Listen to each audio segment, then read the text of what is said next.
PPS থেকে Dhaka PPS 4 এবং 1 থেকে গরু ঘোষণা হয়েছে এবং সাতকানিয়ার থেকে গরু ঘোষণা হয়েছে, 3টা গরু ঘোষণা হয়েছে। আমরা এই 3টা গরু অলরেডি প্রস্তুত হয়ে গেছি। আমরা যে দাবিটা করতেছি, এই তাল বাহানা করতেছে বিদ্যুৎ উপদেষ্টা এবং চেয়ারম্যান স্যার। আমরা বাংলাদেশ সেনাবাহিনীকে সম্মান করি, আশা করি উনি একবারও যদি সঠিক পথে আসে, কারণ আমরা সর্বনিম্ন কর্মচারী। আমি যেমন 36 বছর চাকরি করি, মিলিটারি কাম মেসেঞ্জার, এখনও আমার চাকরিটা নিয়মিত হয়নি। হয়তো একেপিপিএসে সবাইকে চুক্তি করেন, আপনারা সবাইকে স্থায়ীভাবে করেন, তাহলে আমাদের দাবিটা পূর্ণ হবে।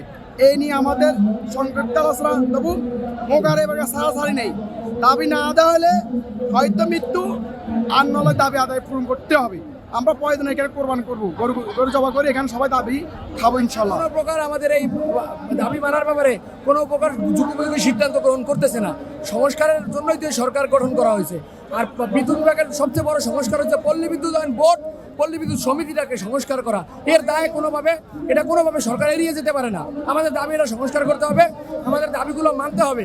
আর আমাদের যদি কোরবানির ঈদে আমরা আজকে মহাসমাবেশ ডাক দিচ্ছি, আপনারা দেখতে পাচ্ছেন, এটা 2:30টায় শুরু হবে, কিন্তু এর আগেই পূর্ণ শহীদ মিনার কানায় কানায় পরিপূর্ণ হয়ে গেছে। তার মানে হচ্ছে আমাদের সমিতির সবাই সংস্কার চায়।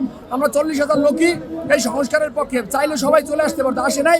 জরুরি বিদ্যুৎ সেবা চালুর জন্য একটা অংশ এখনো সমিতি হতে অবস্থান করছে। আমরা এই সামনে ঈদ আছে, ঈদের আগেই চাই দাবিটা সরকার মেনে নেয়। যদি না মেনে নেয়, আমরা আমাদের একটাই কথা, আমাদের হয়তো বা মুক্তি না হয় মৃত্যু, আমরা আমৃত্যু অবস্থান করব। প্রয়োজনে সমিতি থেকে সমস্ত লোক চলে আসবে, তখন কিন্তু এর দায়ভার সরকারকে এবং আরবিকে বহন করতে হবে। ধন্যবাদ। আসসালামু আলাইকুম। দাবি মেনে না হয় আমরা অবশ্যই এবং আমরা এই ঈদ এখানেই করবো, শহীদ মিনার করবো। আমাদের অলরেডি সাতক্ষীরা পিবিএস থেকে এবং বাগেরহাট পিবিএস থেকে আমাদের যে ঈদে যে কোরবানি করার পশু, সেটা তারা ঘোষণা দিচ্ছে ওই 2 পিবিএস থেকে দিবে। আমরা ঈদ এখানে করবো যদি আমাদের দাবি না মানা হয়। পশু এখানে না, আমাদের অলরেডি 2টা পিবিএস বলছে যে আমরা এই পশুর ব্যবস্থা করবো। তার মানে কি?